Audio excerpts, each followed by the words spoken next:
I was photographing the ICTU anti-austerity demonstration of the 9th of February 2013 at the front of the demonstration when I observed the scuffles we're about to see between a small group of people ahead of the march chanting "Who sold us out? The Union sold us out," and an increasingly large number of Garda that seemed determined to remove them from the front of the march.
This was one of a number of incidents between groups of protesters on the march and Garda or ICTU stewards, or sometimes both, working together to try and control who was allowed on the march.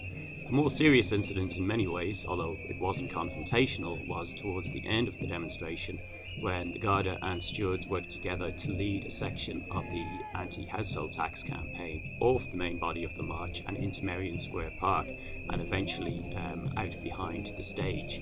Now, the sole purpose of that exercise seems to have been to prevent that block being visible at the front when David Begg got up to make his few remarks at the start of the rally at the end of the march. It's quite interesting that ICTU are that scared of having any sort of alternative voice being heard or being visible on this demonstration. A demonstration that really could be said to have been designed about not rocking the boat. You know, they talked in advance of them actually wanting to back up the government in the negotiations with the ECB. To be frank, I think this chant of "Who sold us out? The Union sold us out" misses the mark. The task we face is to convince our fellow workers to organise mass resistance, and part of that story has to be organising within the unions, because those are the mass organisations. But we have to be clear that we need to recreate a union movement whose primary function is to resist and obstruct attacks on our wages and conditions, and get rid of this one that is so concerned with managing PR and silencing dissident voices.